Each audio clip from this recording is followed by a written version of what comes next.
At Mangalore Airport, Air India Express Flight 812 is making its final approach to runway 24. The aircraft is not steady, it's flying in too fast, and at a hazardous 9 degrees angle, there is a 200-foot cliff at the end of the runway. There is no room for mistakes since the runway is so short. However, they won't be able to stop at this speed and might crash over the cliff. However, time is running out now. They must walk about. However, they don't. The aircraft keeps speeding in the direction of the runway. What follows? Let's investigate. This is Air India Express 812's tail.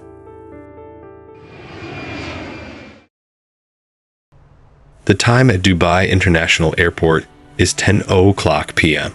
The next flight of Air India Express Flight 812 is currently being prepared. People are getting on board. They're loading luggage. The aircraft is being refueled. In the cockpit, the first officer and the captain take their places. The trip to Mangalore should just take 3 hours. This is the first officer's 66th time flying into this airport, and the captain's 16th. But something doesn't seem right tonight.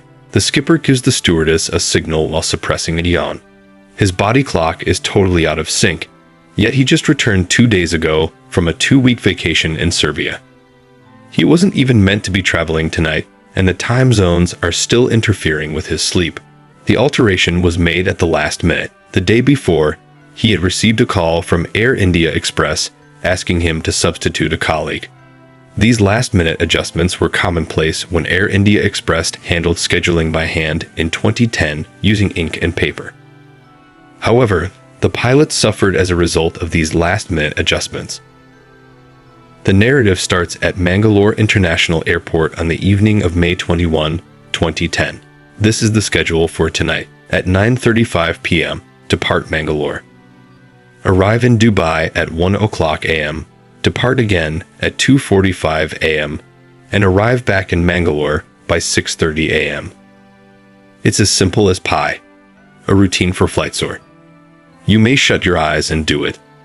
Lako Klasica, a 55-year-old Serbian, is the captain.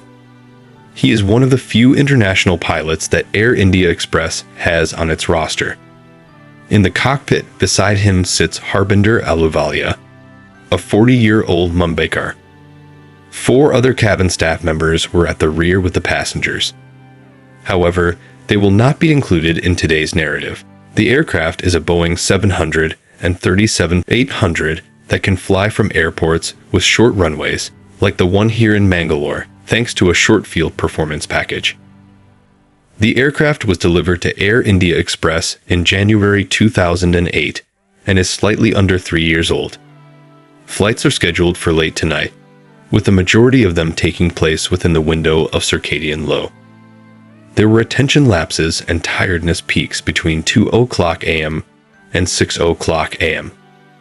As mandated by the Indian Aviation Authority, the DGCA, Air India Express normally performs pre-flight medical examinations for each pilot. But tonight, there's a crisis in Mangalore. At Mangalore Airport, Air India Express does not have a medical officer on staff or under contract, hence, no pre-flight medical examinations are performed. Although DGCA regulations demand medical examinations of flight crews on flights leaving Mangalore, the precise criteria are unclear and sometimes construed differently by airlines. In this instance, no real medical examinations are conducted. Instead, the pilots are required to self-certify that they are fit to fly. After that, the aircraft leaves Mangalore on schedule, and the trip to Dubai leaves without incident. The crew prepares for the return flight for about 1 hour and 22 minutes after arriving in Dubai. There is no need for a pre-flight medical examination in Dubai, since this is a fast turnaround trip. The presumption that the pilots have already been certified at Mangalore is gravely incorrect today. The question now looms as they get ready to go on the return leg. Are they really capable of flying? The aircraft is now prepared to take off from Dubai's runway. The engines start up, the throttle is pushed forward, and the aircraft takes off into the darkness. It is on its way to Mangalore. Typically, relief crews are not required on such short flights. The aircraft will be flown by the same 2 pilots for the whole 3.5 hours, but the captain starts to feel tired about an hour into the trip. He had been on vacation in Serbia, which is in the GMT+2 time zone, so his body clock was 3.5 hours behind. The captain begins to feel the consequences of the continual travel and the interruption to his sleep pattern. The sound of snoring fills the cockpit as he shuts his eyes and leans back in his seat, falling into a deep slumber in a matter of minutes. There is now just one surviving pilot. First Officer Alu Wolia is left to manage the plane's flight and ATC contacts by herself. One person is presently doing a task that should have been completed by two. However, Mangalore is the one airport where every bit of concentration, accuracy, and cooperation are essential. This is the reason. In many respects, Mangalore Airport is not typical. First of all, it is situated on a tiny hill and has a runway known as a tabletop runway, which is encircled by sheer cliffs on all sides. Additionally, the runway is smaller. Instead of the usual 300 meters, it is just 150 meters broad. The runway and safety area are poorly maintained and overrun by vegetation, which makes matters more difficult. The end of runway 24 plunges into a 250-foot drop, which exacerbates the situation. When an airplane overshoots here, it confronts the scary threat of more than simply a runway overrun. A disastrous tumble from a cliff's brink. To make matters worse, the Mangalore Area Control Radar isn't functioning. Things are about to become nasty without the area controller's descent clearance, which is normally given before the aircraft is turned over to the approach controller. Air India Express designated Mangalore as a key airport due to its complexity, which means that only the captain is permitted to land here. These two will be part of the tale, although the first officer will only be able to supervise the pilot. With a challenging approach, a cliffside runway, and radar down, Mangalore requires a highly skilled flight crew to collaborate. However, the captain of Flight 812 is sound asleep, and the first officer is on double duty. The time now is 5:33 a.m. The plane has arrived at the waypoint. The crew is told by IGAMAATC to get ready for an ILSD-EAR approach onto runway 24. Okay, then tell me about the ADME aircraft method. An aircraft aligns with the runway center line during a typical ILS approach, then descends in a straight line following the glide slope in the direction of the runway. However, a straight-in approach would not be feasible if there are obstructions close to the airport, such as hills, mountains, or limited airspaces. In certain situations, the aircraft could fly a set distance from the airport while making a circular DME approach. In order to align with the runway, the aircraft stays in this arc until it can safely intersect the localizer. By using this technique, the aircraft is guaranteed to stay safe, while still directing it to land safely in Mangalore. Runway 24 requires an ARC approach in order to avoid the Kudremukh Hills, which are located directly east of Mangalore Airport. The pilot must be more focused and skilled while using the DME arc technique. Pilots are trained and often carry out these operations, so it's not very challenging, but it does call for close attention to detail. I'd like to use this opportunity to inform you that the first officer is on double duty and the captain is still asleep. Around 130 kilometers away from Mangalore, the first officer asks for permission to descend. The aircraft would typically begin descending from here, but ADC rejects this request today. Keep in mind that the radar for Mangalore Area Control is not operational. ATC uses a manual technique known as standard procedure control in the absence of radar. They create a mental map of the aircraft whereabouts, and, in order to be extra safe, they keep them further apart than is customary, typically 10 to 15 minutes of flight time. ATC must ensure that there is enough room for an aircraft to change altitude, both at the new height and at all altitudes they will pass while descending. As a result, they favor maintaining aircraft at the same height for as long as feasible. The ATC determined that when the aircraft is 80 miles distant, it is okay for it to begin descending.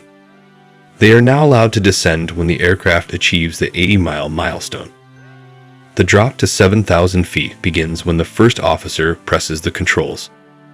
To descend from such low distances, the aircraft crew is trained. They are aware of the strategy. They have to go into a holding pattern if they stay too high, to drop in height. However, this is planned out at an approach briefing. Additionally, Air India Express states that this approach briefing must take place 150 miles from the airport. However, the briefing opportunity is missed since the skipper is sound asleep. The captain is slumped in his seat when the first officer looks over and gently prods him to wakefulness. His voice pierces the silent cockpit. "We're coming, Captain." The captain eventually awakens, feeling dazed and confused. At Mangalore, keep in mind that only the captain is permitted to land. They choose to forego the approach briefing since the descent has already started and there isn't time for a thorough briefing. After that, the captain does the first of many things he will do today. As the runway gets closer, he applies the speed brakes in an attempt to slow down and accelerate the descent. It is currently 25 miles from the aircraft. Additionally, at 18,000 feet, they are far higher than they should be at this point since they started their fall later than typical. They are cleared down to 2,900 feet by ATC.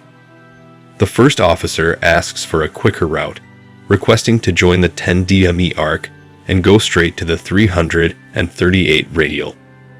Although the ATC permits it, it is unclear why the first officer would want a shorter route when they are already far higher than their optimum fall path.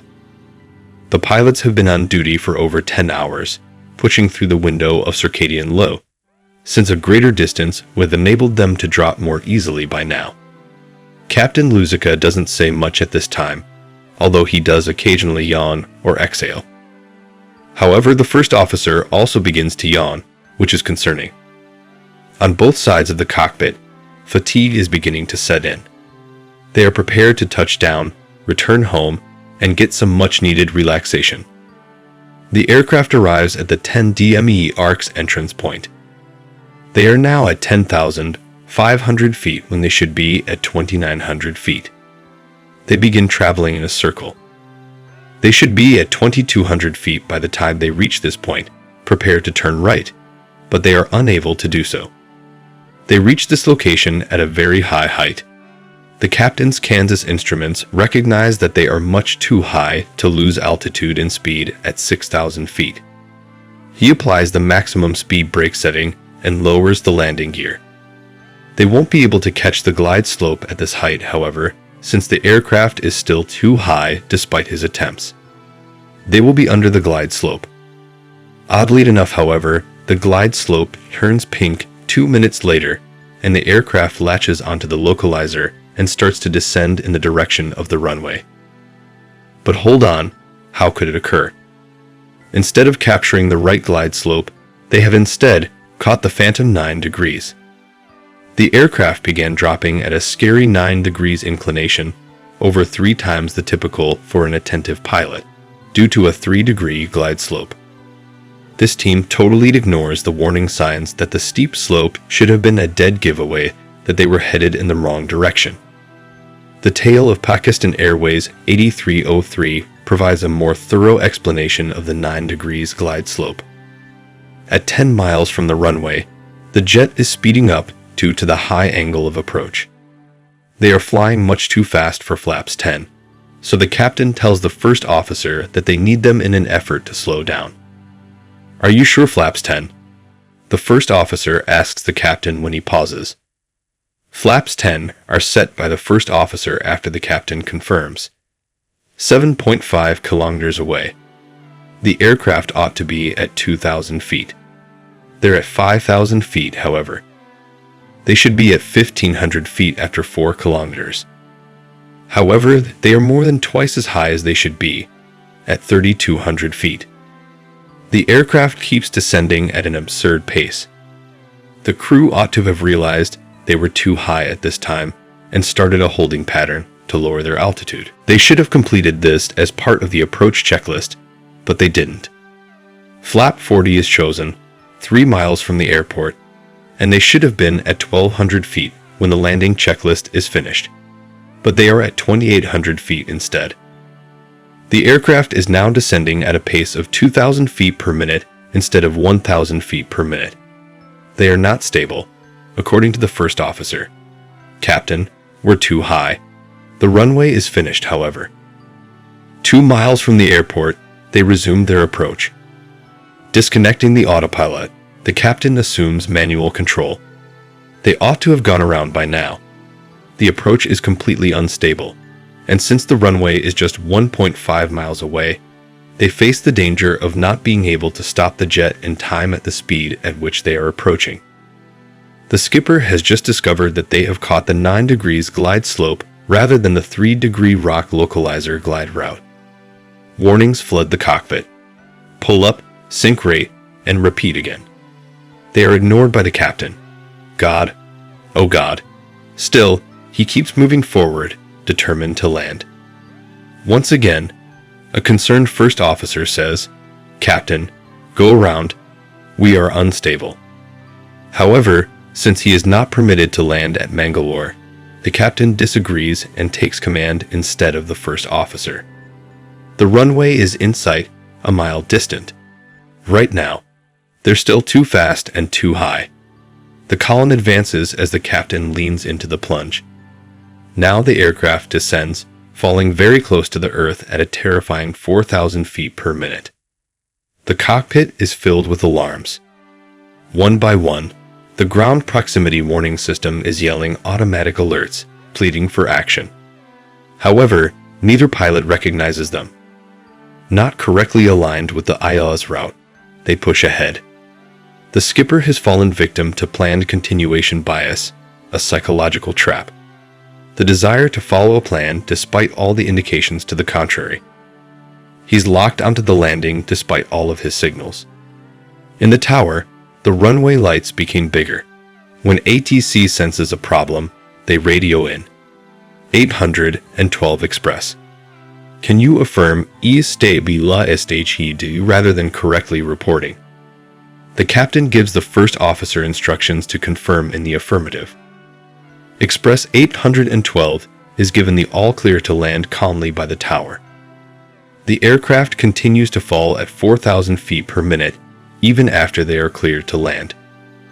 They should be at the customary 300 feet.